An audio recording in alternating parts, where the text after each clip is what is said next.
15년 전 나는 어린 딸을 버리고 집을 떠났어요. 그날의 비가 얼마나 차가웠는지 지금도 손끝이 시린 날이면 문득 떠오르곤 해요. 아이의 얼굴조차 빗물에 번져 흐릿하게만 남아있었죠. 그렇게 시간은 흘러갔고 나는 그 기억을 가슴 깊숙이 묻은 채 하루하루를 살아왔어요. 오늘 재판장 문이 열렸어요. 나는 피고인석에 앉아 있었어요. 사기 혐의였죠. 가난에 쫓기다 보니 어쩔 수 없이 손을 댄 일이었는데 결국 법정까지 오게 됐어요. 변호사도 없이 혼자 앉아 있는 내 모습이 초라하게 느껴졌어요. 판사님이 자리에 앉으시고 검사가 입장했어요. 그 순간 심장이 멈춘 것 같았어요. 검사복을 입은 젊은 여성이 서류를 들고 천천히 걸어 들어왔는데 그 얼굴이 너무나 익숙했어요. 아니, 익숙한 정도가 아니었죠. 내가 15년 전 마지막으로 본 그 아이의 얼굴이 어른이 되어 눈앞에 서 있었어요. 숨이 막혔어요. 심장이 천천히 갈라지는 듯한 고통이 밀려왔어요. 손끝이 차갑게 식어 들어갔고 입술이 바짝 말랐어요. 그 아이가 나를 볼까봐, 아니 나를 알아볼까봐 두려웠어요. 검사는 담담한 표정으로 서류를 펼쳤어요. 피고인 김미옥 사기죄로 기소되었습니다. 목소리가 또렷하고 차분했어요. 감정의 흔들림 없이 마치 수백 번 연습한 것처럼 정확한 발음으로 사건을 읽어내려갔어요. 그 아이는 나를 보지 않았어요. 아니, 나를 모르는 듯 했어요. 하지만 나는 알았어요. 저 검사가 바로 내 딸 최서윤이라는 걸요. 15년 전 내가 집을 나갈 때 그 아이는 겨우 6살이었어요. 어린이집에 맡겨두고 나는 그대로 사라졌죠. 돌아오지 않았어요. 연락도 끊었고 찾지도 않았어요. 그 아이는 혼자 남았을 거예요. 아버지도 없이 엄마마저 떠난 그 집에서 누가 그 아이를 돌봤을까요? 누가 밥을 차려줬을까요? 누가 아플 때 이마를 짚어줬을까요? 생각만 해도 가슴이 무너져 내려요. 그런데 그 아이가 지금 검사가 되어 내 앞에 서 있어요. 법복을 입고 자신감 넘치는 목소리로 범죄자를 심판하는 자리에 서 있어요. 나를 심판하는 자리예요. 피고인 혐의를 인정하십니까? 판사님의 질문이 들려왔어요. 나는 대답을 할 수가 없었어요. 입술이 떨렸고 목소리가 나오지 않았어요. 검사 최서윤은 여전히 나를 보지 않았어요. 그저 서류만 바라보며 다음 질문을 준비하고 있었죠. 나는 그 아이의 옆모습을 가만히 바라봤어요. 눈매가 나와 닮았어요. 코끝도 입술 모양도 어린 시절 그대로였어요. 하지만 표정은 완전히 달랐어요. 차갑고 단단하고 누구도 쉽게 무너뜨릴 수 없을 것 같은 강인함이 느껴졌어요. 그 강인함이 내 죄를 더 무겁게 만들었어요. 내가 버린 아이가 나 없이도 이렇게 훌륭하게 자라났다는 사실이 기쁘면서도 아팠어요. 동시에 내가 없어도 괜찮았다는 생각이 들어 또 다른 슬픔이 밀려왔어요. 재판은 계속 진행됐어요. 검사는 증거를 제시하고 나의 범죄 사실을 하나하나 밝혀냈어요. 냉정하고 정확했어요. 감정 없이 오직 사실만을 다루는 법정의 언어로 나를 몰아세웠어요. 나는 고개를 떨구고 있었어요. 변명할 말도 없었고 변명할 자격도 없다고 느꼈어요. 내가 저지른 일도 내가 버린 과거도 모두 내 책임이었으니까요. 다음 공판은 2주 뒤입니다. 퇴정하십시오. 판사님의 선언이 떨어지고 재판장 안이 조용히 비워졌어요. 나는 자리에서 일어서지 못했어요. 다리에 힘이 들어가지 않았고 눈앞이 흐릿했어요. 검사 최서윤이 서류를 정리하며 천천히 뒤돌아서는 모습이 보였어요. 그 순간 우리의 시선이 스쳤어요. 아주 짧은 순간이었지만 그 아이의 눈빛이 내 가슴을 꿰뚫었어요. 그 속에는 무엇이 담겨 있었을까요? 분노일까요? 그리움일까요? 아니면 텅 빈 무관심일까요? 나는 알 수 없었어요. 그 아이는 곧 시선을 거두고 재판장 문을 나섰어요. 나는 그 뒷모습을 그저 바라볼 수밖에 없었어요. 법정을 나서는 내 발걸음은 무거웠고 가슴 속엔 15년 묵은 죄책감이 다시 깨어나 숨을 조여왔어요. 그날 밤 나는 잠을 이룰 수 없었어요. 집으로 돌아와 작은 방에 누워 있었지만 눈을 감을 수가 없었어요. 천장을 바라보며 떠오르는 건 오직 그 아이의 얼굴뿐이었어요. 검사복을 입고 서 있던 그 모습, 차갑게 굳은 표정, 그리고 아주 짧게 스친 눈빛까지. 15년이 흘렀지만 그 아이는 여전히 내 딸이었어요. 하지만 나는 더 이상 그 아이의 엄마가 아니었죠. 그날 밤 기억이 하나씩 돌아왔어요. 서윤이가 5살 때였어요. 어린이집에서 그림을 그려왔는데 종이 한가득 우리 가족을 그렸더라고요. 엄마, 서윤이, 그리고 작은 강아지 한 마리. 아빠는 없었어요. 애초에 없었으니까요. 엄마, 우리 강아지 키워도 돼요? 그 아이는 반짝이는 눈으로 물었어요. 나는 웃으며 대답했어요. 그럼 우리 서윤이 착하니까 나중에 키워보자. 그 아이는 좋아서 폴짝폴짝 뛰었어요. 작은 손으로 내 손을 꼭 잡으며 엄마 최고 라고 소리쳤죠. 그런데 그로부터 1년 뒤 나는 그 약속을 지키지 못한 채 집을 떠났어요. 이유는 간단했어요. 빚이었어요. 남편이 남기고 간 빚, 내가 어리석게 보증을 선 빚, 그 모든 게 눈덩이처럼 불어났고 결국 나는 감당할 수 없는 지경에 이르렀어요. 채권자들이 집 앞까지 찾아왔고 협박 전화가 끊이지 않았어요. 나는 두려웠어요. 아이를 지킬 자신이 없었어요. 아니, 솔직히 말하면 나 자신을 먼저 지키고 싶었어요. 비겁했죠. 엄마로서 최악의 선택을 했어요. 그날 비가 내렸어요. 나는 서윤이를 어린이집에 맡기고 그대로 사라졌어요. 집도 정리하지 않았고 짐도 거의 챙기지 않았어요. 그냥 도망쳤어요. 서윤이는 어린이집에서 엄마를 기다렸겠죠. 엄마 언제 와요? 선생님께 물었을 거예요. 하지만 엄마는 오지 않았고 결국 그 아이는 혼자 남았어요. 누가 그 아이를 데려갔을까요? 친척이었을까요? 이웃이었을까요? 아니면 복지시설이었을까요? 나는 알지 못해요. 알려고 하지도 않았어요. 그저 멀리 도망쳐서 새로운 곳에서 다시 시작하려 했죠. 하지만 완전히 잊을 순 없었어요. 가끔 길에서 비슷한 나이의 아이를 보면 가슴이 철렁했고 밤마다 꿈속에서 서윤이가 울며 나를 찾곤 했어요. 엄마, 어디 갔어요? 나 여기 있어요. 꿈속에서 나는 달려가려 했지만 발이 땅에 박혀 움직일 수 없었어요. 그렇게 서윤이는 점점 멀어졌고 나는 그저 울기만 했어요. 15년이 그렇게 흘렀어요. 나는 여전히 가난했고 여전히 빚에 쫓겼고 여전히 불안한 삶을 살고 있었어요. 제대로 된 직업도 없이 이곳저곳을 떠돌며 간신히 하루하루를 버텼죠. 그러다 사기 사건에 연루됐어요.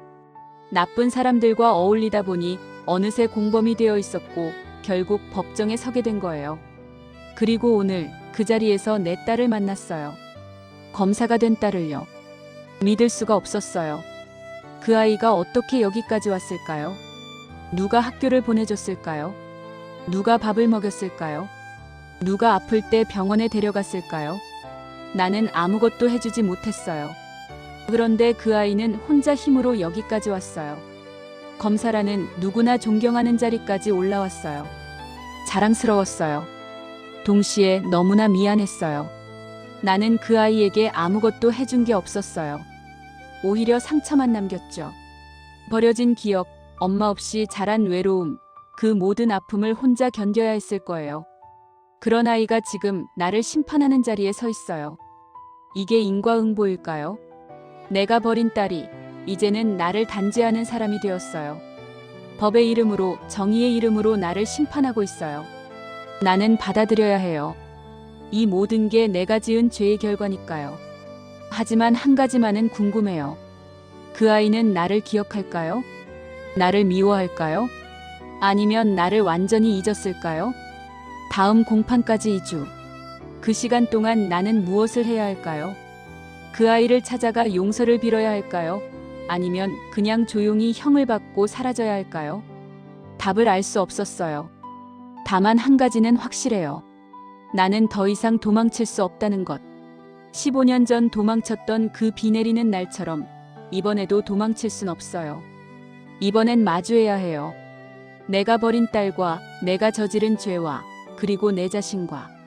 밤은 깊어갔지만 나는 여전히 잠들 수 없었어요. 눈을 감으면 검사복을 입은 서윤이의 모습이 떠올라 가슴이 먹먹해졌어요. 내일도 모레도 그 아이 생각뿐일 거예요. 그렇게 나는 15년 만에 다시 엄마가 되는 법을 배우기 시작했어요. 재판이 끝난 뒤 나는 법원을 나섰어요. 하늘은 흐렸고 바람이 차갑게 불어왔어요. 가을이 깊어지는 계절이었죠. 나는 멍하니 길을 걸으며 방금 전 일을 떠올렸어요. 검사 최서윤, 내 딸. 그 아이는 나를 모르는 표정으로 담담히 사건을 읽어내려갔어요. 감정의 흔들림 없이 마치 기계처럼 정확한 언어로 범죄 사실을 나열했죠. 하지만 나는 느꼈어요. 목소리 깊은 곳에서 아주 희미하게 옛날 울음이 겹쳐 들리는 것 같았어요. 어린 시절 서윤이가 울 때의 그 떨림, 그 작은 흔들림이 검사복 아래 숨어 있는 것만 같았죠. 그 아이는 정말 나를 모를까요? 아니면 모른 척하는 걸까요? 나는 알 수 없었어요. 집으로 돌아와 작은 식탁에 앉았어요. 냉장고를 열었지만 먹을 게 별로 없었어요. 김치 몇 조각과 오래된 계란 2개뿐이었죠. 밥을 먹을 기분도 아니었어요. 그냥 의자에 앉아 멍하니 창밖을 바라봤어요. 10년 전 서윤이와 마지막으로 함께 먹은 밥이 떠올랐어요. 그날도 김치찌개였어요. 재료가 없어서 라면 사리를 넣고 끓였죠. 서윤이는 맛있다며 후루룩 소리내며 먹었어요. 엄마, 이거 세상에서 제일 맛있어요. 그 아이는 환하게 웃으며 말했어요. 나는 그 웃음을 보며 눈물이 날 뻔했어요. 이렇게 작은 행복에도 기뻐하는 아이를 두고 어떻게 떠날 수 있을까 그 생각을 했었죠. 하지만 결국 떠났어요. 그 약속도 그 웃음도 모두 배신하고 떠났어요. 지금 서윤이는 무엇을 먹고 살까요? 검사라면 분명 안정적인 수입이 있을 거예요. 혼자서도 충분히 잘 살고 있겠죠. 나 같은 엄마 없이도요. 그 생각이 또 가슴을 아프게 했어요. 다음 날 나는 법원 근처를 다시 찾았어요. 서윤이를 보고 싶었어요. 멀리서라도 좋으니 그 아이가 어떻게 지내는지 보고 싶었죠. 법원 앞 카페에 앉아 창밖을 바라봤어요. 점심시간이 되자 검사들이 하나둘 나왔어요. 그 중에서 서윤이를 찾았어요. 그 아이는 동료들과 함께 걸어 나왔어요. 환하게 웃으며 대화를 나누고 있었죠. 그 모습이 낯설었어요. 내가 기억하는 어린 서윤이는 늘 조용하고 수줍음이 많았는데 지금의 서윤이는 당당하고 밝아 보였어요. 좋은 일이에요. 그 아이가 행복해 보이니까요. 하지만 동시에 내가 없어도 행복할 수 있다는 사실이 또 다른 슬픔을 불러왔어요. 나는 그 아이에게 필요 없는 존재였나 봐요. 카페 창가에 앉아 그 모습을 한참 바라보다가 서윤이가 갑자기 이쪽을 돌아봤어요. 나는 깜짝 놀라 고개를 숙였어요. 혹시 나를 봤을까요? 심장이 빠르게 뛰었어요. 손이 떨렸고 숨이 가빠졌어요. 잠시 후 다시 고개를 들었을 때 서윤이는 이미 사라진 뒤였어요. 나는 안도하면서도 아쉬웠어요. 그날 밤 집에 돌아와 서윤이의 이름을 인터넷에 검색해봤어요. 기사가 몇 개 나왔어요. 신임 검사 최서윤, 사기 사건 기소율 100% 달성. 정의로운 검사 최서윤의 활약. 댓글에는 칭찬이 가득했어요. 멋있다, 존경한다. 이런 검사가 많아야 한다는 말들이 줄지어 있었죠. 나는 화면을 보며 조용히 울었어요. 자랑스러웠어요. 내 딸이 이렇게 훌륭하게 자랐다는 게요. 하지만 동시에 내가 그 성장에 아무 역할도 하지 못했다는 게 너무 슬펐어요. 내가 버린 빈자리, 그 아이는 혼자서 견디며 컸겠죠. 누가 그 아이를 도와줬을까요? 할머니였을까요? 이모였을까요? 아니면 복지시설의 선생님이었을까요? 나는 알 수 없었어요. 하지만 한 가지는 확실해요. 그 누군가는 나보다 훨씬 나은 사람이었을 거예요. 며칠이 지나고 나는 다시 법원에 출석해야 했어요. 이번엔 준비 절차였어요. 변호사 없이 혼자 출석한 나는 작은 회의실로 안내받았어요. 그런데 그곳에 서윤이가 있었어요. 검사로서 증거를 검토하는 자리였죠. 우리는 마주 앉았어요. 서윤이는 여전히 나를 모르는 표정이었어요. 아니, 정확히는 알고 싶지 않은 표정이었을지도 몰라요. 피고인 김미옥 씨, 혐의를 인정하십니까? 차가운 목소리가 회의실을 채웠어요. 나는 고개를 끄덕였어요. 네, 인정합니다. 그렇다면 형량 협상이 가능할 수 있습니다. 피해자와 합의하셨나요? 아직. 빠른 시일 내에 합의하시는 게 좋을 겁니다. 서윤이는 담담하게 말했어요. 감정 없이 그저 업무를 처리하듯이요. 나는 그 아이를 가만히 바라봤어요. 눈매가 나와 닮았어요. 어릴 적 그대로예요. 하지만 눈빛은 완전히 달랐어요. 차갑고 단단하고 누구도 쉽게 접근할 수 없을 것 같은 벽이 쳐져 있었죠. 검사님. 나는 조심스럽게 입을 열었어요. 서윤이가 나를 쳐다봤어요. 혹시 예전에 어디서 본 적 있나요? 순간 서윤이의 표정이 미세하게 흔들렸어요. 아주 짧은 순간이었지만 나는 놓치지 않았어요. 그 눈빛 속에 뭔가가 스쳤어요. 기억일까요? 아니면 회피일까요? 처음 뵙니다. 서윤이는 단호하게 대답했어요. 그리고 서류를 덮으며 자리에서 일어났어요. 다음 공판에서 뵙겠습니다. 그렇게 서윤이는 회의실을 나갔어요. 나는 그 자리에 그대로 앉아 있었어요. 가슴이 무너져 내리는 것 같았어요. 처음 뵙니다. 그 말이 귓가에 맴돌았어요. 정말 나를 모르는 걸까요? 아니면 모른 척하는 걸까요? 어느 쪽이든 너무 아팠어요. 그날 밤 나는 오래된 사진 한 장을 꺼냈어요. 서윤이가 4살 때 찍은 사진이에요. 놀이터에서 그네를 타며 환하게 웃고 있는 모습이었죠. 사진 속 서윤이는 정말 행복해 보였어요.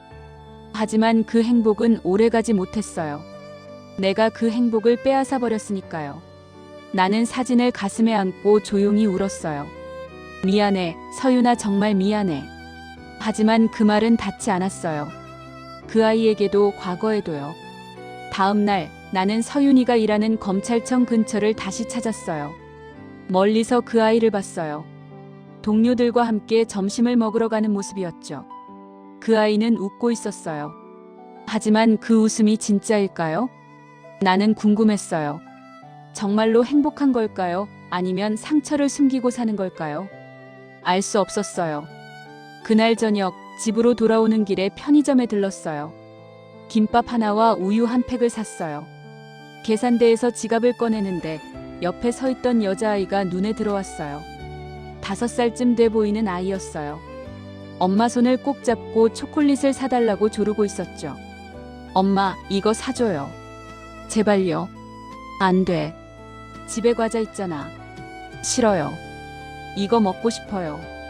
아이는 투정을 부렸고 엄마는 웃으며 결국 초콜릿을 집어들었어요. 그 모습을 보며 나는 또 눈물이 났어요. 서윤이도 저랬었어요.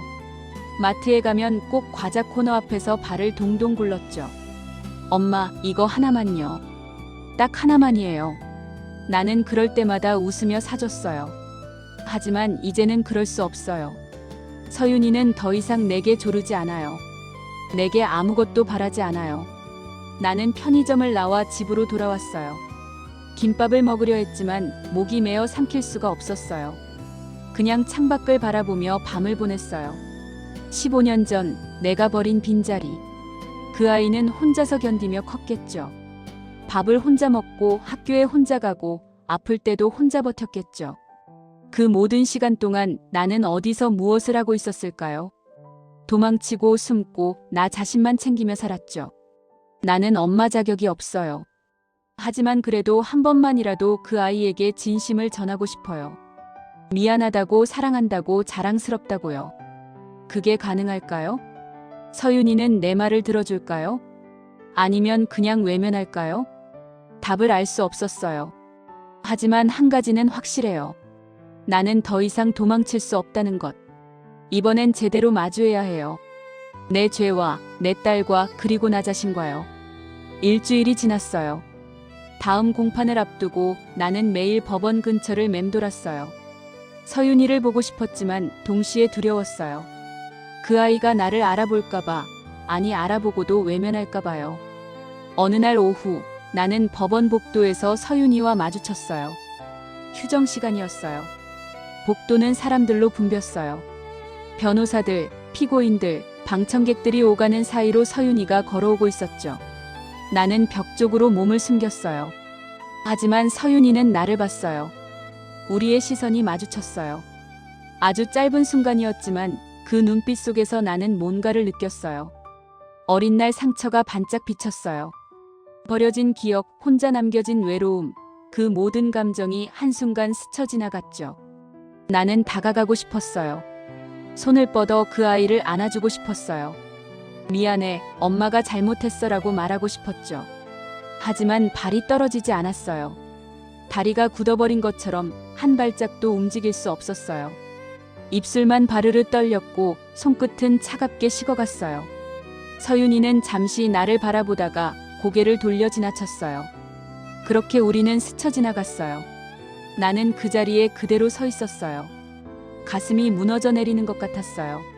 눈물이 차올랐지만 참았어요. 여기서 울 수는 없었으니까요.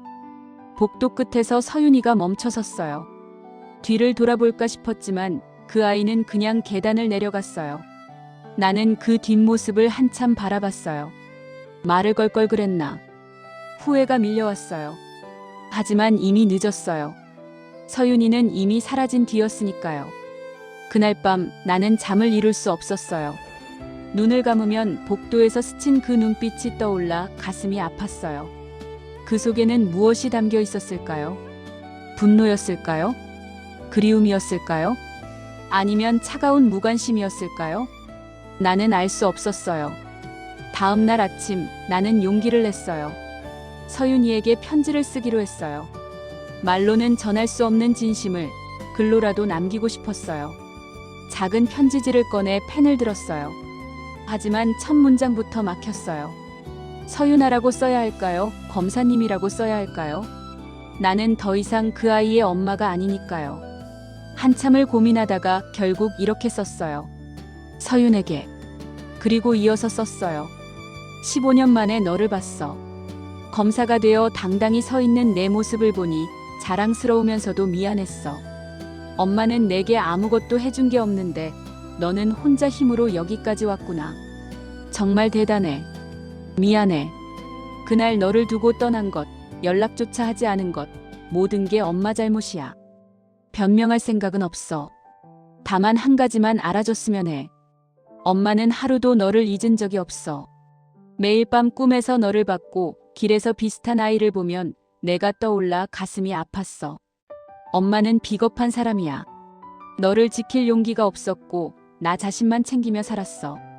그래서 지금 이 벌을 받는 게 당연해. 하지만 한 번만이라도, 딱 한 번만이라도 너를 안아주고 싶어. 그리고 말하고 싶어. 사랑한다고, 미안하다고, 자랑스럽다고. 그게 가능할까? 내가 엄마를 용서해줄까? 아니면 그냥 잊어버린 걸까? 어느 쪽이든 엄마는 받아들일게. 내가 행복하다면 그것만으로도 충분하니까. 엄마가. 편지를 다 쓰고 나니 눈물이 뚝뚝 떨어졌어요. 종이가 젖어 글씨가 번졌지만 다시 쓸 힘이 없었어요. 나는 편지를 봉투에 넣고 검찰청 주소를 적었어요. 하지만 보낼 용기가 나지 않았어요. 만약 서윤이가 이 편지를 읽고 더 상처받으면 어쩌죠? 만약 그냥 버린다면요? 그 생각에 가슴이 철렁했어요. 결국 나는 편지를 보내지 못했어요. 그냥 서랍 깊은 곳에 넣어뒀어요. 며칠이 또 지났어요. 공판일이 다가왔고 나는 다시 법정에 서야 했어요. 이번에는 증인 신문이 있었어요. 사기 사건의 피해자가 출석했고 서윤이가 직접 신문을 진행했어요. 나는 피고인석에 앉아 그 모습을 지켜봤어요. 서윤이는 정말 뛰어난 검사였어요. 질문은 날카로웠고 논리는 명확했어요. 피해자의 증언을 이끌어내며 범죄 사실을 하나하나 입증해 나갔죠. 나는 고개를 숙였어요. 변명할 말이 없었어요. 내가 한 일은 분명 잘못이었고 처벌받아 마땅했으니까요. 피고인, 마지막으로 할 말 있습니까? 판사님이 물으셨어요. 나는 천천히 고개를 들어 서윤이를 바라봤어요. 그 아이는 여전히 나를 보지 않았어요. 서류만 정리하며 다음 절차를 준비하고 있었죠. 죄송합니다. 나는 작은 목소리로 말했어요. 피해자분께도 그리고 제가 상처 준 모든 분들께 진심으로 사과드립니다. 그 말을 하며 나는 서윤이를 계속 바라봤어요. 혹시 그 아이가 나를 볼까 싶어서요. 하지만 서윤이는 끝까지 고개를 들지 않았어요. 재판이 끝나고 나는 법정을 나섰어요. 복도에서 서윤이를 기다렸어요. 말을 걸어보고 싶었어요. 잠시 후 서윤이가 나왔어요. 나는 용기를 내어 다가갔어요. 저 검사님. 서윤이가 멈춰섰어요. 나를 돌아보는 그 눈빛은 여전히 차가웠어요. 무슨 일이십니까? 혹시 시간 있으시면 잠깐 이야기 좀. 죄송하지만 피고인과 사적인 대화는 할 수 없습니다. 서윤이는 단호하게 말했어요. 그럼 혹시 이 편지만이라도.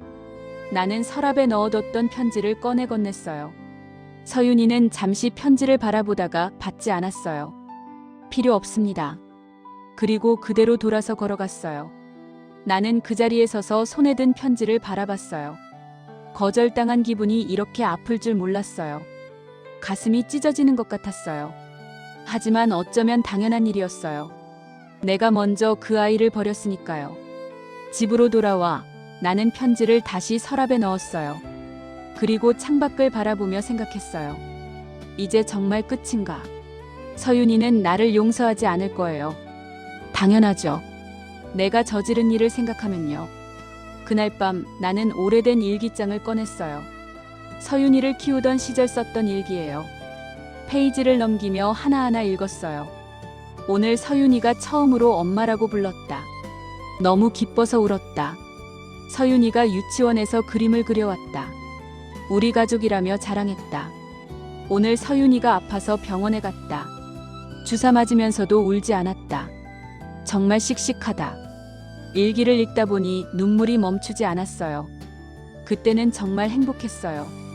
가난했지만 서윤이가 있어서 버틸 수 있었어요. 그런데 왜 떠났을까요? 왜 그 행복을 스스로 부숴버렸을까요? 후회가 밀려왔어요. 하지만 이미 늦었어요. 시간은 되돌릴 수 없고 서윤이도 돌아오지 않을 거예요. 나는 일기장을 덮고 조용히 눈을 감았어요. 서윤아, 엄마는 정말 미안해. 그 말이 입 밖으로 나오지 않았어요. 그냥 마음속으로만 되뇌었어요. 다음 날 아침 나는 다시 법원에 갔어요. 이번엔 서윤이를 보러 간 게 아니었어요. 피해자와 합의를 위해서였죠. 변호사 없이 혼자 합의를 시도했지만 피해자는 단호했어요. 합의는 없습니다. 끝까지 처벌받으셨으면 좋겠어요.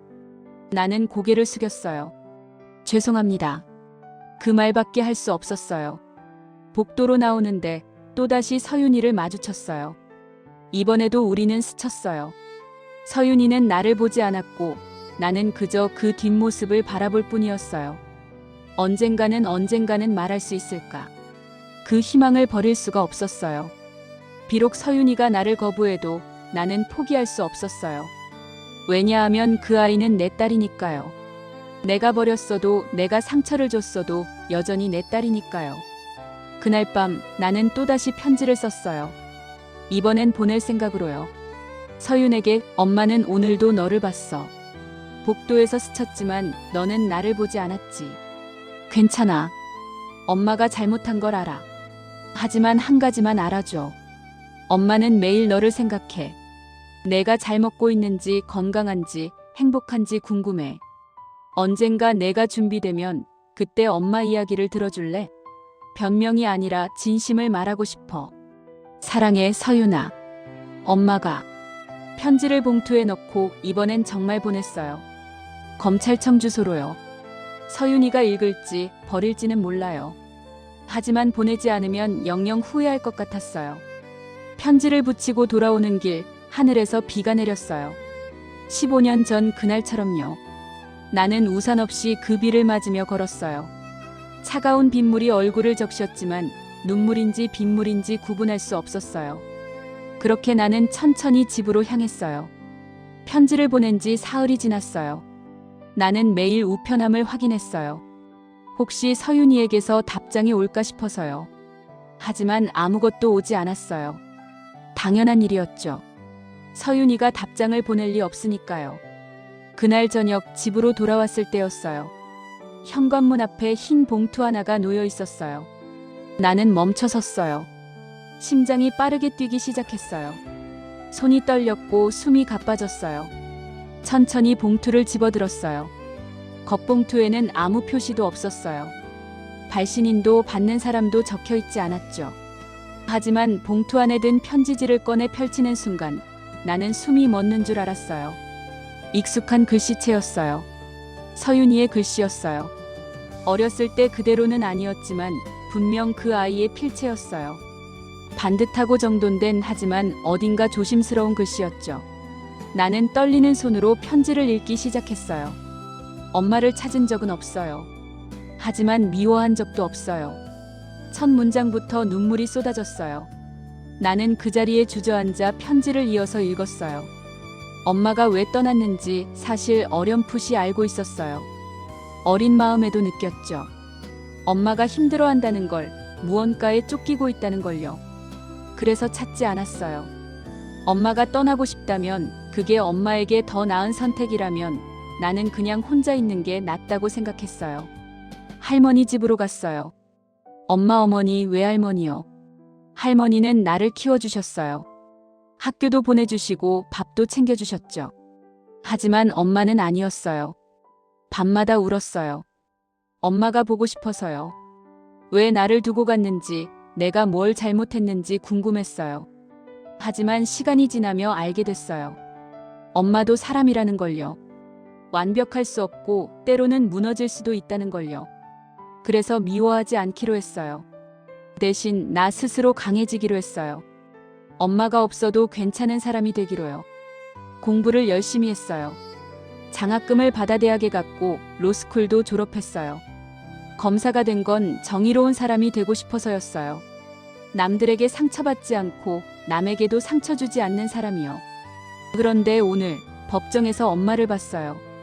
처음엔 몰랐어요. 하지만 점점 알아봤죠. 그 눈빛, 그 목소리, 그 표정 모두 기억 속 엄마 그대로였어요. 마음이 복잡했어요. 반가웠어요. 동시에 아팠어요. 엄마가 범죄자 자리에 앉아 있다는 게, 그렇게 초라하게 작아진 모습을 보는 게 너무 슬펐어요. 하지만 다가갈 수 없었어요. 나는 검사고 엄마는 피고인이니까요.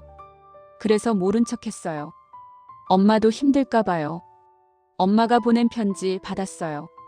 울면서 읽었어요. 엄마도 나를 잊지 않았다는 걸 알게 돼서 조금은 위로가 됐어요. 하지만 아직은 만날 준비가 안 됐어요. 시간이 필요해요. 엄마도 나도요. 그러니 조금만 기다려줄래요? 언젠가 우리가 다시 만날 수 있을 때까지요. 서윤이가. 편지를 다 읽고 나는 한참을 울었어요. 가슴이 터질 것 같았어요. 서윤이는 나를 미워하지 않았어요. 오히려 이해하려 했고 용서하려 했어요. 그 사실이 너무 고마우면서도 동시에 너무 미안했어요. 내가 그럴 자격이 있을까요? 이렇게 좋은 아이를 버린 내가 용서받을 자격이 있을까요? 하지만 서윤이는 기다려달라고 했어요. 시간이 필요하다고요. 나는 기다릴 거예요. 15년을 도망쳤으니 이제는 기다릴 수 있어요. 서윤이가 준비될 때까지 평생이라도 기다릴 거예요. 편지를 받은 뒤 나는 달라졌어요. 매일 아침 일찍 일어나 작은 방을 청소했어요. 먼지를 닦고 빨래를 했어요. 오랫동안 방치했던 삶을 조금씩 정리하기 시작했죠. 서윤이를 다시 만날 날을 위해서였어요. 그때 부끄럽지 않은 엄마가 되고 싶었어요.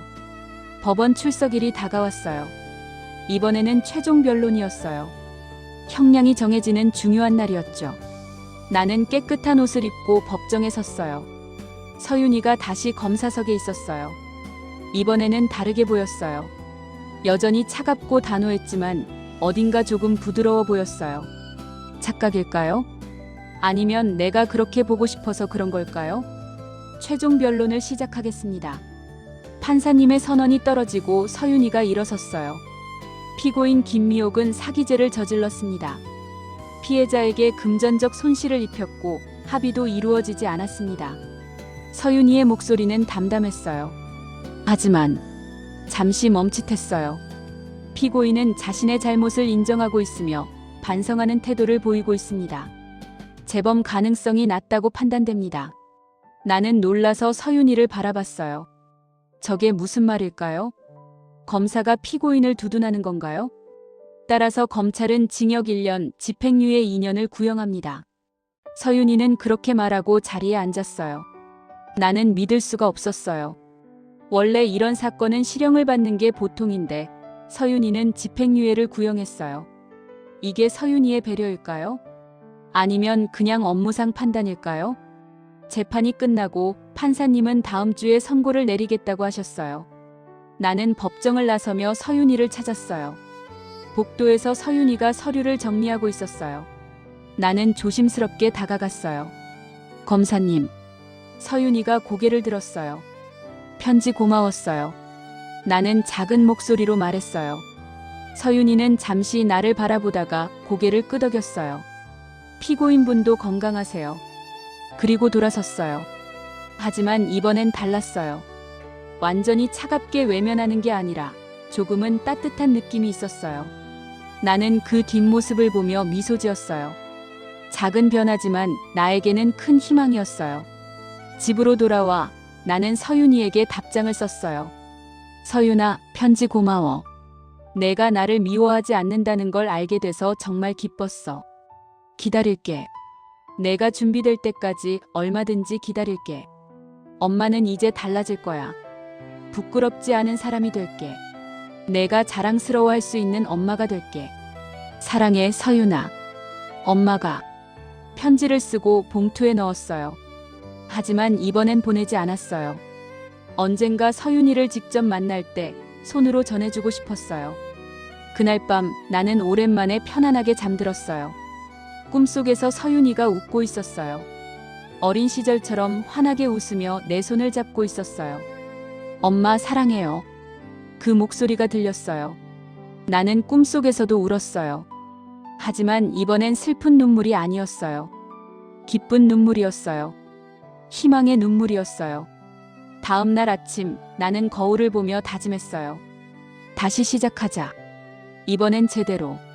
15년 전의 실수를 반복하지 않을 거예요. 이번엔 도망치지 않을 거예요. 서윤이를 위해서가 아니라 나 자신을 위해서라도요. 일주일 뒤 선고 공판이 열렸어요. 판사님은 검찰의 구형대로 징역 1년, 집행유예 2년을 선고하셨어요. 나는 감사하는 마음으로 고개를 숙였어요. 법정을 나서는데 서윤이가 멀리서 나를 보고 있었어요. 우리의 시선이 마주쳤어요. 서윤이는 작게 고개를 끄덕였어요. 나도 고개를 끄덕였어요. 말은 나누지 않았지만 무언가가 통한 것 같았어요. 고마워, 서윤아. 미안해. 사랑해. 그 모든 말이 눈빛에 담겨 있었어요. 서윤이도 알았을 거예요. 우리는 아직 멀지만 조금씩 가까워지고 있다는 걸요. 그날 나는 새로운 시작을 했어요. 일자리를 구했고 작은 방을 깨끗하게 정리했어요. 매일 일기를 쓰며 서윤이를 만날 날을 준비했어요. 언젠가 그날이 오면 나는 당당하게 말할 거예요. 서윤아, 엄마 이제 달라졌어. 내가 자랑스러워할 수 있는 사람이 됐어. 그날을 위해 나는 오늘도 한 걸음씩 나아갈 거예요. 집행유예를 받은 뒤 나는 새로운 삶을 시작했어요. 작은 카페에서 설거지하는 일을 구했어요. 시급은 낮았지만 정직한 일이었어요. 더 이상 남의 것을 탐하거나 거짓말하지 않았죠. 매일 아침 일찍 일어나 카페로 출근했어요. 손님들에게 커피를 내리고 설거지를 하고 바닥을 닦았어요. 힘들었지만 마음은 편안했어요. 밤에는 작은 방에서 서윤이의 편지를 꺼내 읽곤 했어요. 엄마를 찾은 적은 없어요. 하지만 미워한 적도 없어요. 그 문장을 읽을 때마다 눈물이 났어요. 서윤이의 편지는 내 삶을 조용히 흔들었어요. 왜 떠났는지 듣고 싶었어요. 그 말이 가슴에 박혔어요. 나는 서윤이에게 제대로 설명한 적이 없었어요. 왜 떠났는지, 무엇이 두려웠는지, 얼마나 미안했는지 한 번도 말하지 못했죠. 그래서 나는 다시 편지를 쓰기 시작했어요. 이번에는 진짜 진심을 숨김없이 모두 담아서요. 서윤아, 엄마가 왜 떠났는지 말해줄게. 그날 엄마는 정말 무서웠어. 빚쟁이들이 집 앞까지 찾아왔고 협박 전화가 끊이지 않았어. 너를 지킬 자신이 없었어. 아니, 솔직히 말하면 나 자신을 먼저 지키고 싶었어. 비겁했지. 엄마로서 최악의 선택이었어. 하지만 그게 전부는 아니야. 엄마는 내가 나 때문에 고생하는 걸 보고 싶지 않았어. 가난한 엄마, 빚쟁이에게 쫓기는 엄마 밑에서 자라는 게 너무 미안했어. 그래서 떠났어. 너를 더 나은 곳으로 보내고 싶었어. 하지만 그건 변명이야. 진짜 이유는 엄마가 너무 약했던 거야. 책임을 질 용기가 없었어. 그래서 도망쳤어. 미안해, 서윤아. 정말 미안해. 엄마가 편지를 쓰다 보니 눈물이 뚝뚝 떨어졌어요. 종이가 젖어 글씨가 번졌지만 멈출 수 없었어요. 이어서 또 썼어요. 그날 이후 저는 스스로 강해지는 법을 배웠어요. 서윤이의 말이 떠올랐어요. 그 아이는 나 없이도 강하게 자랐어요. 혼자 힘으로 일어섰고 검사가 될 만큼 훌륭하게 성장했죠. 그게 자랑스러우면서도 동시에 너무 아팠어요. 내가 없어도 괜찮았다는 사실이요. 서윤아, 너는 정말 대단해. 나 없이도 이렇게 훌륭하게 자랐잖아. 엄마는 내가 자랑스러워. 동시에 너무 미안해. 내가 혼자 힘으로 강해져야 했던 그 시간들. 엄마가 함께 있었어야 했는데. 엄마가 손 잡아줬어야 했는데. 엄마가 안아줬어야 했는데. 아무것도 못해줘서 미안해. 엄마가 편지를 다 쓰고 나는 한참을 울었어요. 가슴속에 쌓여있던 죄책감, 미안함, 그리움이 모두 쏟아져 나왔어요. 며칠 뒤 나는 용기를 내어 서윤이에게 편지를 보냈어요. 검찰청 주소로요. 서윤이가 읽을지 버릴지는 몰랐어요. 하지만 보내지 않으면 평생 후회할 것 같았어요. 편지를 보낸 지 일주일이 지났어요. 답장은 오지 않았어요. 당연한 일이었죠. 서윤이가 바쁠 테니까요. 나는 매일 카페에서 일하며 평범한 하루를 보냈어요. 그러던 어느 날 카페에 손님이 들어왔어요. 문을 열고 들어온 사람을 보는 순간 나는 숨이 멎었어요. 서윤이었어요.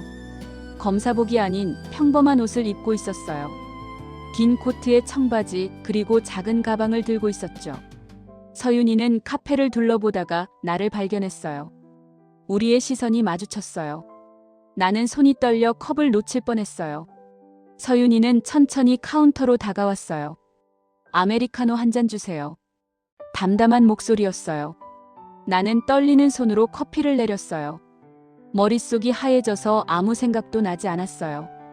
커피를 건네며 나는 작은 목소리로 물었어요. 여기 어떻게? 편지 받았어요. 서윤이가 짧게 대답했어요. 그래서 왔어요. 엄마 얼굴 보고 싶어서요. 그 말에 눈물이 핑 돌았어요. 나는 참으려 했지만 눈물이 주르륵 흘러내렸어요. 미안해 서윤아, 정말 미안해. 서윤이는 잠시 나를 바라보다가 작게 고개를 끄덕였어요. 알아요. 그리고 카페 구석 자리로 가서 앉았어요. 나는 일을 하면서도 계속 서윤이를 힐끔힐끔 쳐다봤어요. 서윤이는 커피를 마시며 창밖을 바라보고 있었어요. 1시간쯤 지났을까요? 손님이 줄어들고 나는 잠시 쉬는 시간을 가질 수 있었어요. 나는 앞치마를 벗고 서윤이가 앉은 자리로 갔어요. 앉아도 돼요? 서윤이가 고개를 끄덕였어요. 나는 마주 앉았어요. 한참 동안 아무 말도 하지 못했어요. 무슨 말부터 해야 할지 몰랐어요. 엄마 편지 읽었어요. 서윤이가 먼저 입을 열었어요. 울면서 읽었어요. 미안해. 아니요. 고마웠어요. 서윤이는 잔을 내려놓으며 말했어요. 왜 떠났는지 알게 돼서요. 엄마도 힘들었다는 걸요. 그래도 변명이 안 돼. 너를 버린 건 변명할 수 없어. 나는 고개를 숙였어요. 맞아요. 변명은 안 돼요. 서윤이의 목소리가 조금 떨렸어요. 하지만 이해는 돼요. 서윤아, 엄마도 사람이잖아요. 완벽할 수 없잖아요. 서윤이는 눈을 감았어요. 나도 어른이 되고 나서 알았어요. 삶이 얼마나 힘든지, 혼자서 아이를 키우는 게 얼마나 버거운지요. 그래도 엄마 괜찮아요. 서윤이가 눈을 뜨며 나를 바라봤어요. 나 잘 컸어요. 할머니가 잘 키워주셨어요. 할머니 우리 엄마. 네. 외할머니요. 서윤이는 작게 미소 지었어요. 할머니는 작년에 돌아가셨어요. 뭐? 나는 충격을 받았어요. 엄마가 돌아가셨다고? 네. 평화롭게 가셨어요. 마지막까지 나를 걱정하셨죠. 서윤이의 목소리가 잠겼어요. 할머니가 돌아가시기 전에 말씀하셨어요. 엄마를 용서하라고요. 나는 울음이 터져 나왔어요. 엄마. 내가 모든 걸 떠맡기고 도망친 우리 엄마. 그분이 서윤이를 키워주셨구나. 미안해, 엄마한테도 미안해. 나는 얼굴을 감싸며 울었어요. 서윤이는 가만히 나를 바라봤어요. 그리고 조용히 말했어요. 엄마, 나 이제 엄마 얘기 듣고 싶어요. 응? 엄마가 그동안 어떻게 살았는지, 뭐가 힘들었는지 다 듣고 싶어요. 나는 눈물을 닦으며 고개를 들었어요. 서윤이가 진지한 표정으로 나를 바라보고 있었어요. 말해줘요, 엄마. 나는 깊게 숨을 들이마셨어요. 그리고 천천히 이야기하기 시작했어요.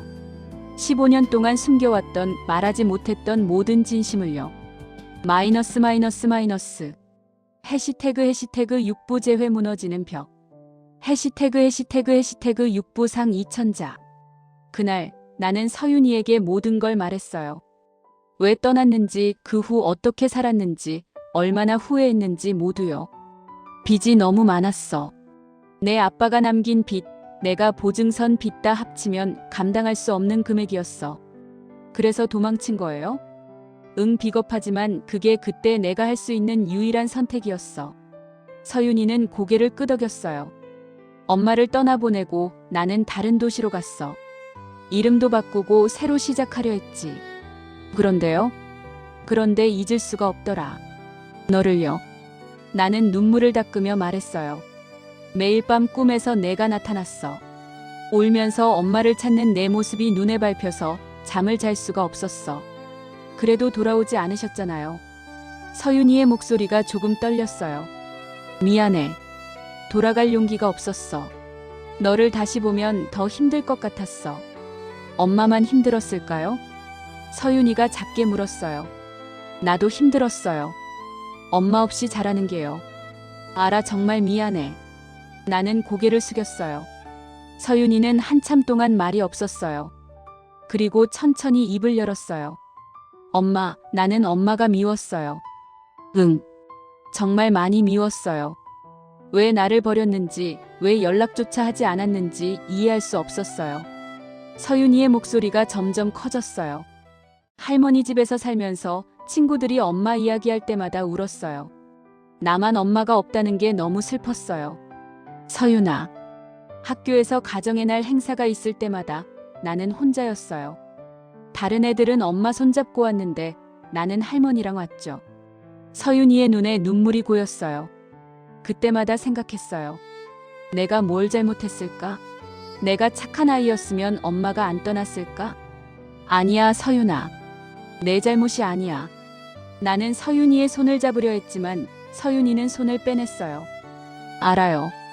이젠 알아요. 서윤이는 눈물을 닦았어요. 어른이 되고 나서 엄마도 힘들었다는 걸 이해했어요. 하지만 그래도 아파요. 미안해. 계속 미안하다고만 하지 마세요. 서윤이가 단호하게 말했어요. 그 말은 이제 지겨워요. 나는 할 말을 잃었어요. 서윤이는 깊게 숨을 들이마셨어요. 엄마, 나는 엄마를 용서하고 싶어요. 하지만 쉽지 않아요. 알아. 시간이 필요해요. 우리 둘 다요. 서윤이는 가방을 들고 일어섰어요. 오늘은 이만 갈게요. 서윤아. 다음에 또 올게요. 천천히 조금씩 가까워지면 되잖아요.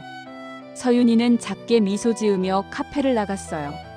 나는 그 뒷모습을 보며 눈물을 흘렸어요. 하지만 이번 눈물은 달랐어요. 희망이 섞인 눈물이었어요. 그 후로 서윤이는 가끔씩 카페에 왔어요. 일주일에 한 번, 혹은 2주일에 한 번씩이요. 처음엔 어색했어요. 우리는 서로 눈을 마주치지 못했고 대화도 짧았어요. 커피 한 잔 주세요. 응, 알았어. 그게 전부였죠. 하지만 시간이 지나며 조금씩 달라졌어요. 오늘 날씨 좋네요. 응, 산책하기 좋아. 엄마는 요즘 어떻게 지내요? 응, 그럭저럭. 너는? 바빠요. 사건이 많아서요. 짧은 대화들이 쌓여갔어요. 어느 날 서윤이가 카페에 와서 1시간 넘게 앉아 있었어요. 나는 쉬는 시간에 서윤이 옆에 앉았어요. 오늘 일 힘들었어? 네, 좀요. 서윤이는 피곤한 표정으로 대답했어요. 검사 일이 원래 힘들어? 네. 사건마다 사람들 인생이 걸려 있으니까요. 그래도 보람 있겠다. 그렇긴 한데 가끔은 힘들어요. 서윤이는 커피를 마시며 말했어요. 특히 가족 문제가 얽힌 사건들은요. 왜? 다들 상처받잖아요.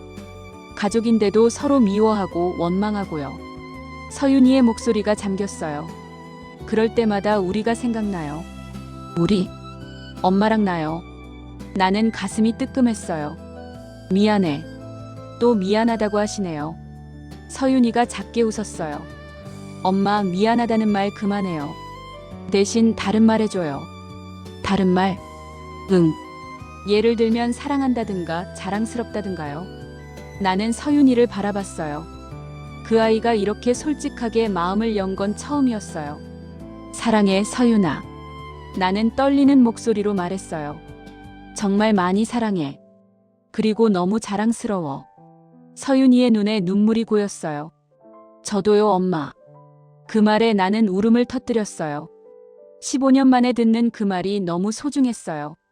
그날 이후 우리는 조금씩 가까워졌어요. 서윤이는 자신의 이야기를 조금씩 들려줬어요. 할머니가 돌아가시고 혼자가 됐을 때 정말 무서웠어요. 그랬구나. 하지만 할머니가 남겨주신 게 많았어요. 사랑, 용기, 그리고 용서하는 법이요. 우리 엄마 정말 좋은 분이셨지. 네. 엄마를 미워하지 말라고 하셨어요. 엄마도 피해자라고요. 나는 눈물을 흘리며 고개를 끄덕였어요.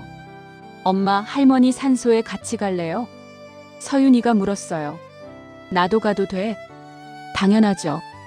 엄마 딸인데요. 다음 주말 우리는 함께 외할머니 산소에 갔어요. 산속 조용한 곳에 할머니가 누워 계셨어요. 나는 묘 앞에 절을 하며 울었어요. 엄마 미안해요. 다 제 잘못이에요. 서윤이는 내 옆에서 조용히 서 있었어요. 할머니, 엄마 데려왔어요. 이제 우리 다시 가족이 되려고요.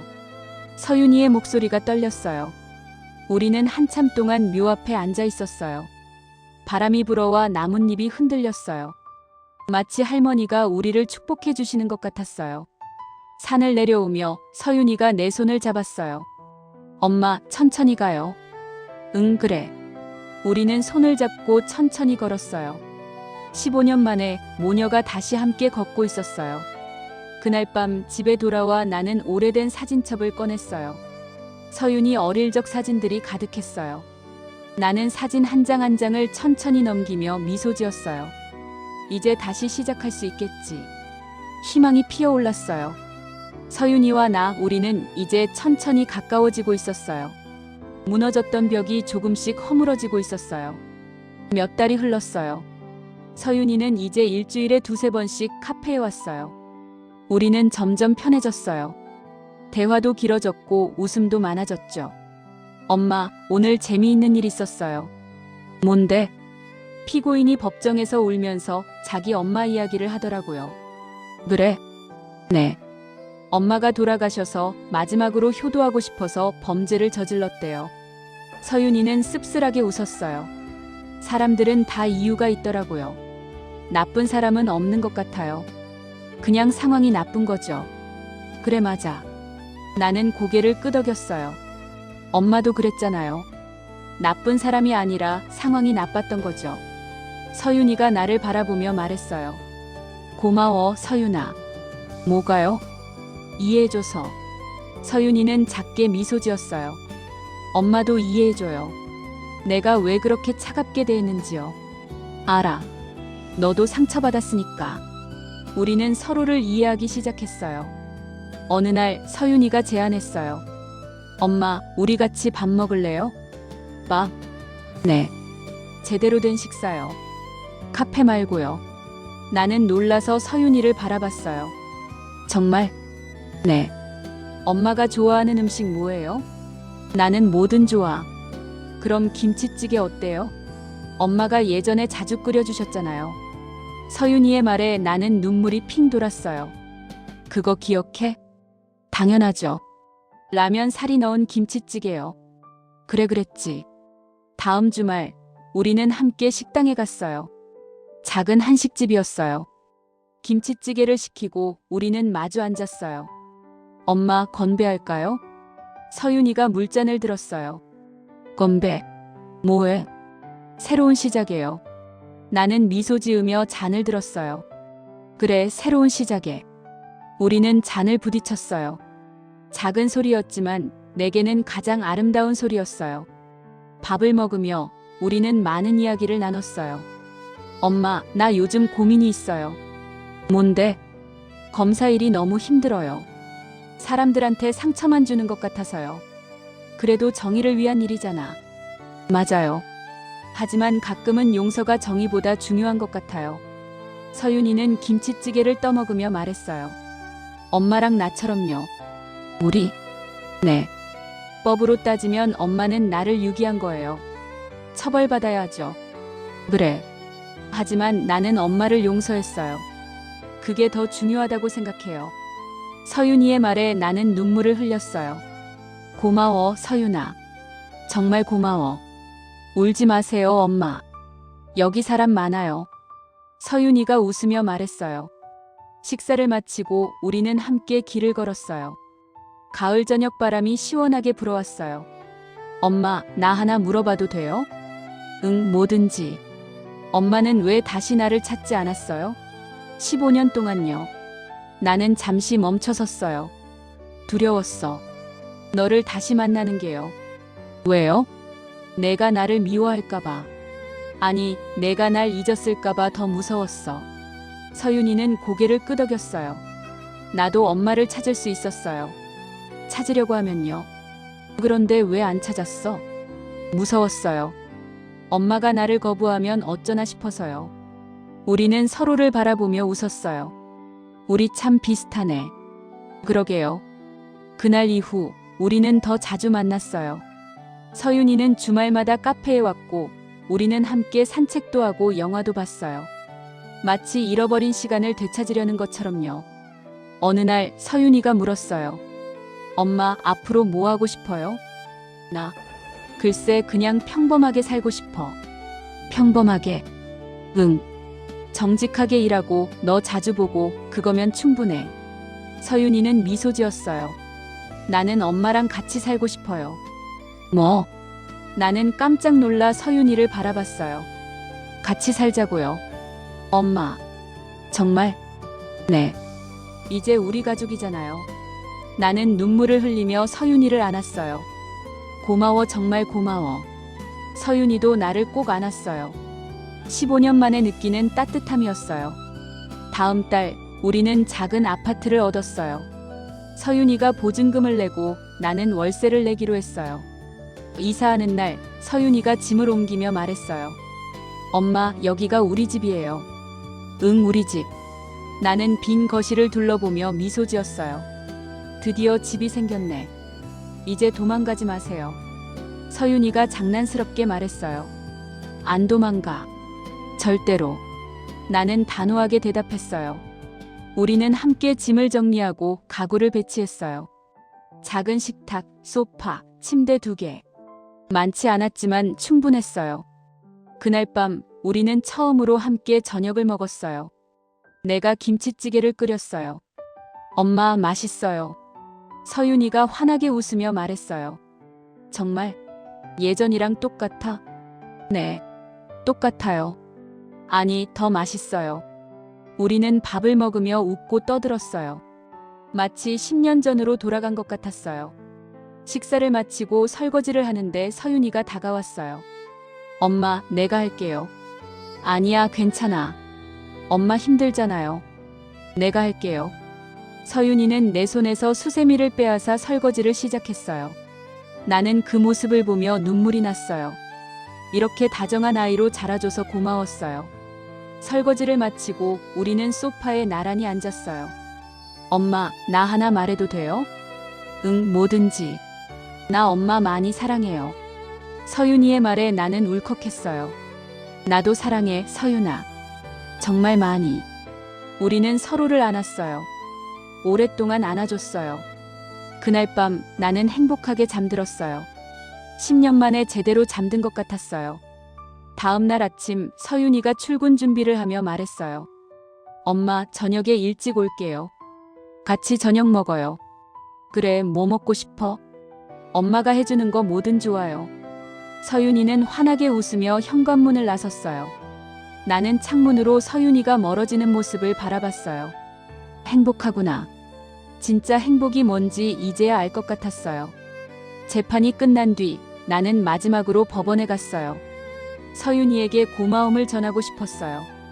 검찰청 앞에서 서윤이를 기다렸어요. 잠시 후 서윤이가 나왔어요. 엄마, 왜 여기 와요? 너한테 할 말이 있어서. 나는 서윤이에게 편지를 건넸어요. 이게 뭐예요? 마지막 편지야. 읽어봐. 서윤이는 편지를 펼쳤어요. 서윤에게 10년 전 엄마는 비겁한 선택을 했어. 하지만 오늘 엄마는 용기를 낼 거야. 너에게 다가가는 용기를요. 미안하다는 말 대신 이제는 사랑한다고 자랑스럽다고 말할게. 엄마는 이제 도망가지 않을 거야. 내 곁에 있을게. 평생을요. 엄마가. 서윤이는 편지를 읽으며 눈물을 흘렸어요. 엄마. 서윤아, 엄마 이제 달라졌어. 내가 자랑스러워할 수 있는 사람이 됐어. 나는 깊게 숨을 들이마시며 말했어요. 그러니까 이제 진짜 가족이 되자. 우리. 서윤이는 나를 꼭 안았어요. 네, 엄마. 우리 이제 진짜 가족이에요. 우리는 한참 동안 안고 있었어요. 지나가는 사람들이 쳐다봤지만 상관없었어요. 우리는 다시 만났고 다시 가족이 됐으니까요. 계절이 바뀌었어요. 가을이 지나고 겨울이 왔어요. 서윤이와 나는 함께 첫 겨울을 보내고 있었어요. 어느 날 저녁 서윤이가 퇴근하고 돌아왔어요. 엄마, 나 오늘 승진했어요. 정말? 나는 깜짝 놀라 서윤이를 안았어요. 축하해, 서윤아. 고위검사가 됐어요. 이제 더 중요한 사건을 맡을 수 있어요. 자랑스럽다, 우리 딸. 서윤이는 환하게 웃었어요. 다 엄마 덕분이에요. 내가 뭘 했다고. 엄마가 옆에 있어줬잖아요. 그게 큰 힘이 됐어요. 나는 눈물이 핑 돌았어요. 그날 저녁 우리는 축하 파티를 했어요. 작은 케이크를 사고 촛불을 켰어요. 엄마, 소원 빌어요. 내가? 네. 오늘은 엄마 날이기도 하니까요. 왜? 엄마가 나를 되찾은 날이니까요. 서윤이의 말에 나는 눈물을 흘렸어요. 나는 눈을 감고 소원을 빌었어요. 서윤이가 평생 행복하기를, 그리고 우리가 영원히 함께하기를. 촛불을 끄고 우리는 케이크를 나눠 먹었어요. 엄마, 달아요. 그치? 내가 좋아하는 딸기 케이크야. 기억하셨어요? 당연하지. 엄마가 다 기억해. 우리는 웃으며 케이크를 먹었어요. 그날 밤 서윤이가 말했어요. 엄마, 나 하나 부탁해도 돼요? 뭔데? 할머니 기일에 같이 가줘요. 그럼 당연하지. 다음 달 우리는 함께 외할머니 산소에 갔어요. 눈이 소복이 쌓인 산길을 걸어 올라갔어요. 묘 앞에 절을 하고 우리는 나란히 앉았어요. 할머니, 저 잘 지내요. 엄마랑 같이 살고 있어요. 서윤이가 조용히 말했어요. 할머니가 말씀하신 대로 엄마를 용서했어요. 이제 우리 행복해요. 나는 묘비를 어루만지며 말했어요. 엄마, 서윤이 잘 키워주셔서 감사해요. 제가 못한 일을 대신해 주셨어요. 눈물이 뚝뚝 떨어졌어요. 이제 제가 잘할게요. 엄마처럼 서윤이를 사랑하며 살게요. 바람이 불어와 눈송이가 흩날렸어요. 마치 할머니가 우리를 안아주시는 것 같았어요. 산을 내려오며 서윤이가 말했어요. 엄마, 우리 앞으로 어떻게 살까요? 어떻게 살긴 그냥 평범하게 살지. 평범하게. 응. 아침에 일어나서 밥 먹고 일하고 저녁에 만나고 그렇게요. 서윤이는 미소 지었어요. 그거면 충분해요. 그래, 그거면 충분해. 우리는 손을 잡고 천천히 걸었어요. 눈 내리는 겨울길 위에서 우리는 다시 시작하고 있었어요. 봄이 왔어요. 서윤이와 내가 함께 산 지 반년이 지났어요. 우리는 이제 정말 가족이 됐어요. 아침마다 함께 밥을 먹고 저녁엔 TV를 보며 웃었어요. 작은 일상이었지만 그게 가장 소중했어요. 어느 날 서윤이가 제안했어요. 엄마, 우리 여행 갈까요? 여행? 네. 엄마랑 단둘이요. 어디로? 바다요. 엄마 바다 좋아하시잖아요. 어떻게 알았어? 예전에 말씀하신 거 기억해요. 바다 보면 마음이 편해진다고요. 나는 놀라서 서윤이를 바라봤어요. 그것까지 기억해? 당연하죠. 엄마가 한 말은 다 기억해요. 다음 주말 우리는 동해 바다로 떠났어요. 파란 하늘과 넓은 바다가 우리를 맞아줬어요. 와, 예쁘다. 서윤이가 소리쳤어요. 우리는 모래사장을 걸으며 이야기를 나눴어요. 엄마 행복해요? 응, 정말 행복해. 나도요. 서윤이는 내 손을 꼭 잡았어요. 엄마, 앞으로도 계속 이렇게 살아요. 그럼 당연하지. 우리는 바다를 바라보며 서 있었어요. 파도가 밀려왔다 물러갔어요. 마치 우리의 지난 시간처럼요. 아픔이 밀려왔다가 이제는 희망이 물러가고 있었어요. 엄마, 저기 봐요. 갈매기. 서윤이가 하늘을 가리켰어요. 갈매기가 자유롭게 날고 있었어요. 우리도 저렇게 자유로워질까요? 이미 자유로워졌어, 서윤아. 그래요? 응. 과거에서 벗어났잖아. 이제 우리는 자유야. 서윤이는 고개를 끄덕이며 미소 지었어요. 저녁이 되어 우리는 작은 식당에서 회를 먹었어요. 엄마, 맛있어요. 그치? 바다 옆에서 먹으니까 더 맛있지? 네. 우리는 웃으며 밥을 먹었어요. 식사를 마치고 해변을 걸으며 서윤이가 물었어요. 엄마, 후회하는 거 있어요? 당연하지. 너를 버린 거요. 그거 말고요. 그거 말고. 네. 다른 거요. 나는 잠시 생각했어요. 후회는 없어. 그 시간이 있었기에 지금이 있으니까. 맞아요. 나도 그렇게 생각해요. 서윤이는 하늘을 올려다봤어요. 엄마, 우리 지금 아주 잘하고 있어요. 그래, 잘하고 있어. 밤이 되어 우리는 숙소로 돌아왔어요. 작은 방이었지만 따뜻했어요. 엄마, 오늘 정말 좋았어요. 나도. 앞으로도 자주 여행 와요. 그래, 자주 오자. 우리는 나란히 누워 잠들었어요. 10년 만에 모녀가 함께 자는 밤이었어요. 다음 날 아침 우리는 일찍 일어나 일출을 봤어요. 엄마, 해 떠요. 서윤이가 손을 잡아 끌었어요. 우리는 바다를 바라보며 떠오르는 해를 봤어요.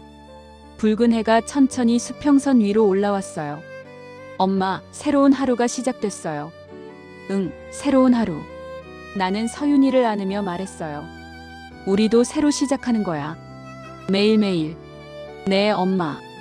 해가 완전히 떠오르자 세상이 환해졌어요. 우리의 내일도 그렇게 밝을 거예요. 집으로 돌아오는 길 서윤이가 말했어요. 엄마, 나 진짜 행복해요. 엄마 만나서요. 나도 행복해, 서윤아. 너를 다시 찾아서요. 우리는 웃으며 집으로 향했어요. 돌아온 딸이 아니라 돌아온 시간과 마주한 순간이었어요. 우리는 아직 서툴고 멀지만 작게 고개를 끄덕이며 첫 발을 맞췄어요. 두 사람의 내일은 조금 더 따뜻해질 거예요. 아니, 분명히 따뜻해질 거예요. 왜냐하면 우리는 이제 함께니까요. 엄마와 딸로, 가족으로 영원히요.